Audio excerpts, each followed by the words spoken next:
One of my favorite stories is of this missionary from Scotland to Africa. And after a long time in Africa, he returned to his sending church in Scotland to report on the work and the ministry and to call more laborers to go to Africa. He arrives at the church, it's winter, it's cold, it's raining, not many people come. And he's a little bit disappointed. And many of the people there were elderly. Great that they're there, but not suitable for the mission field.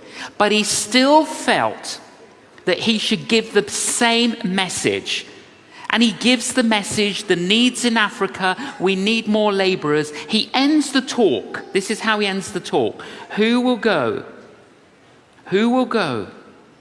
Who will go? He didn't know that the organist, they sang a few hymns with the organ. The organist had a little boy assistant who you have to do these they're called billows, put air in to help with the organ music.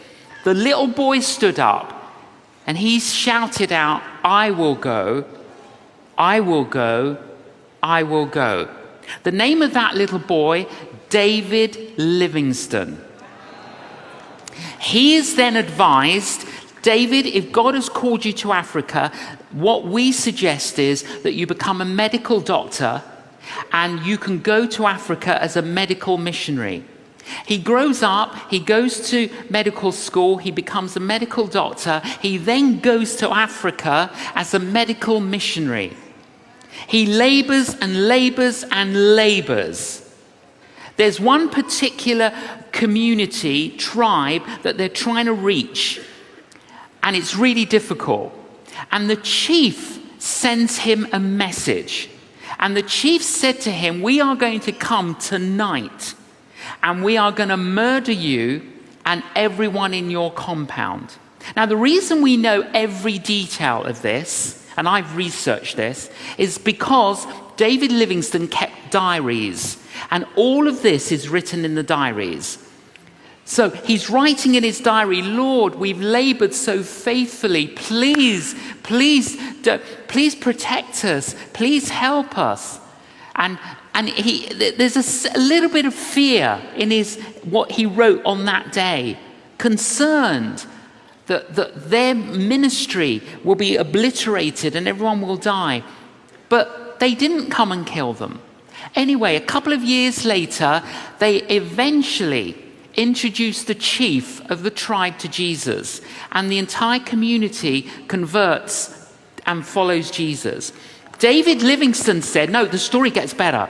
David Livingstone said to the chief, "You sent me a message that you were going to come and kill me and kill everyone in the compound." He says, yes, we came. "Well, why did you not kill us?" "Well, because when we came to the compound, there were 39 giants surrounding the compound. We counted them. They were big warriors, and there were 39 of them surrounding the compound." A couple of years later, David Livingstone returns to his sending church in Scotland, and he tells that story. At the end of the meeting, the secretary of the church comes up to David Livingstone and says, "Dr. Livingstone, do you remember the date that the chief were going to come and kill you?" He says, "Of course I know the date." He gives him the date. The secretary of the church opens the church diary and he shows him that date. There were 39 people in the church in Scotland praying for them.